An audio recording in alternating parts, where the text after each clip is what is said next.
perçu ce qui s'est passé notamment à Paris ou dans quelques capitales avec une grosse contestation des Chinois sur les droits de l'homme et sur le Tibet?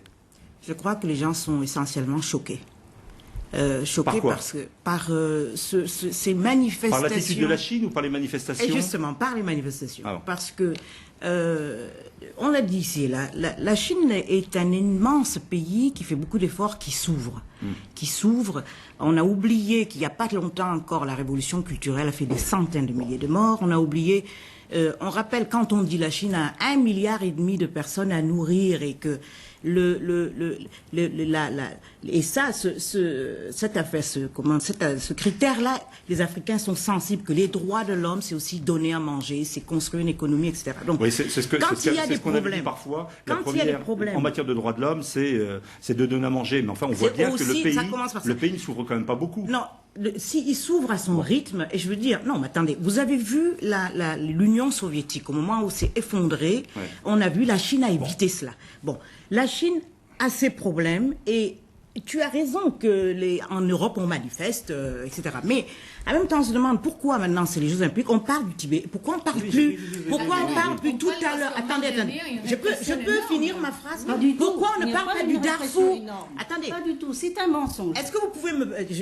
il y a juste des incohérences. Pourquoi maintenant c'est le Tibet qui est le grand truc, et c'est pas seulement le Tibet, c'est la question globale des droits de l'homme. Le Darfour qu'on fait passer la flamme au Tibet, hein. On fait passer c'est un geste politique, ça, faire passer la flamme au Tibet. Donc ça c'est un moment gâché parce que en même temps, bon, on peut pas critiquer les Européens vraiment parce que je crois que on a le droit de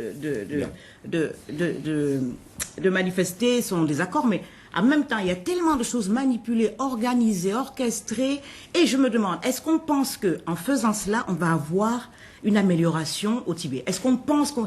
Sur la question des droits d'homme, on verra. Justement, autre écho, autre regard depuis l'Amérique latine, Paola Martinez-Infante, au Chili en l'occurrence, où la flamme n'est pas passée.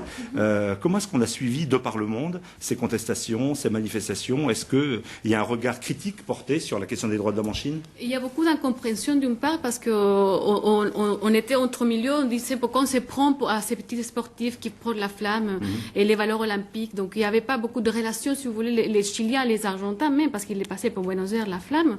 Ils ne comprenaient pas trop pourquoi cette agitation vers d'ici, parce que si on est très loin de ce qui se passe au Tibet, ce qui se passe justement, ils ne connaissent pas trop les caractéristiques qu'ils ont les Chinois avec les droits de l'homme. Mais depuis 2 ans, à peu près, on parle de la Chine, on éloge la Chine sans arrêt, de cette puissance économique qui est grandie à pas de géant. Tout le monde fait des pactes avec la Chine. Le Chili, pendant que la flamme est passée à Buenos Aires, notre président était justement en train de signer des pactes de coopération encore plus importants avec Hu Jintao. Donc il y a, si vous voulez, de la part de la population, une incompréhension énorme. C'est pas une tradition culturelle en Amérique latine que de faire de telles manifestations. Ah non, pas du tout. En plus, c'est un sujet assez éloigné, si vous voulez. Donc, ils sont l'assentiment que la flamme olympique a été prise en otage par les manifestations. Notamment Reporters sans frontières. Pourquoi on n'est pas choqué de on est très calme. Non, je dis pourquoi les gens ne sont pas choqués qu'on fasse du commerce avec la Chine, par exemple. Pourquoi ils ne font pas des manifs dans la rue? Je vais demander à Alberto, qui était à Paris. Donc, vu d'Italie, cette affaire de la flamme? Ouais, en Italie, on a dit la même chose qu'en France, plus ou moins. Et moi, je suis vraiment presque énervé devant ce problème. Parce qu'il y a, d'un côté, il est évident qu'en Chine, il y a un problème des droits humains. Soyons sérieux, il est évident, il y a plusieurs démonstrations. Les Chinois même disent à ceux qui les critiquent, donnez-nous du temps, comme on a bien entendu. Donc, ils s'étaient engagés lorsqu'ils ont tenu les Jeux Olympiques. Parfois dramatique des droits humains. Tout à fait. Parce que quand je vois des condamnés à mort dont les organes sont utilisés et vendus sur le marché des organes, moi je dis, sincèrement, c'est pas quelque chose de très édifiant. Ou les journalistes arrêtés. C'est pas édifiant. Mais, donc, disons, il y a toute une série de problèmes qui sont réels. En même temps, mais en 89, tout le monde a critiqué la Chine. Ensuite, on a donné à la Chine l'organisation des Jeux Olympiques. Donc, il y a eu une hypocrisie de la part de la communauté internationale. Et c'est cette hypocrisie qui, aujourd'hui, me dérange beaucoup. Et les manifestations, on peut discuter sur la façon dont elles sont gérées, organisées, tout ça. Mais il est incontestable qu'on savait parfaitement qu'est-ce que c'est la Chine. Alors, si on a donné à la Chine la tâche d'organiser les Jeux Olympiques, on savait parfaitement qu'on aurait eu une situation délicate sur ce plan. Encore, je le rappelle, la Chine s'était engagée à améliorer ses droits de l'homme si elle obtenait les JO. Espérons qu'elle le fasse. Et il est incontestable le fait qu'aujourd'hui, le système chinois présente des problèmes. Il est aussi incontestable le fait que la communauté internationale doit en quelque sorte collaborer pour avoir une situation meilleure. Et troisième chose, il est aussi incontestable le fait que tout le monde, dans un pays démocratique comme la France, comme l'Italie, comme les États-Unis, a le droit sacro-saint de manifester. Ça va Je comprends tout à fait pourquoi les gens sont choqués ici. Il y a Par la question des droits de l'homme. Des droits de l'homme et des manifestations aujourd'hui. Pourquoi? Parce que les médias ont manipulé l'opinion publique pendant cette période-là. Parce qu'on n'a pas dit la vérité. Pour quelle raison est-ce qu'il y a eu cet incident au Tibet?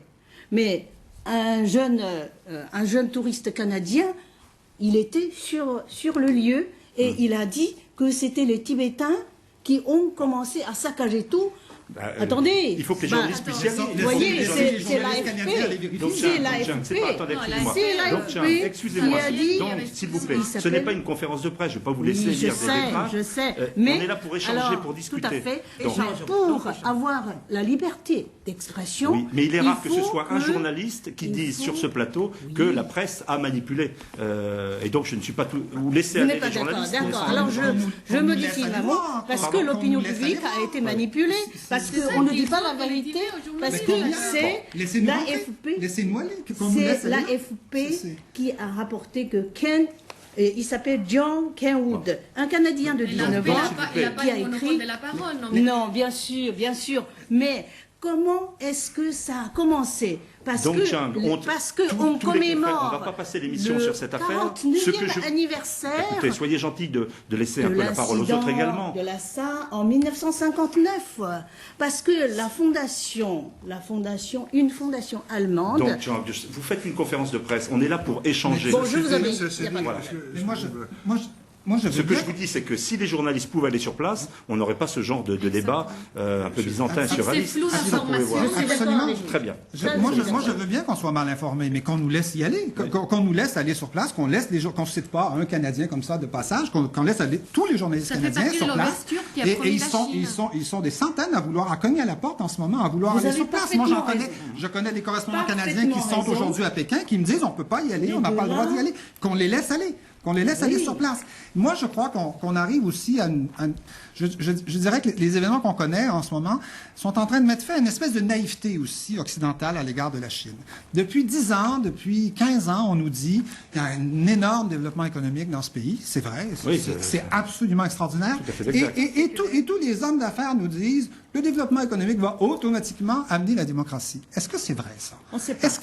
On ne sait pas. Mais voilà, justement, on ne sait pas. Mais c'est pas ça qu'on nous dit. On nous dit que ça va venir tout seul. Oui. Ce n'est qu'une question de temps. Peut-être pas. Peut-être qu'on peut être une dictature riche.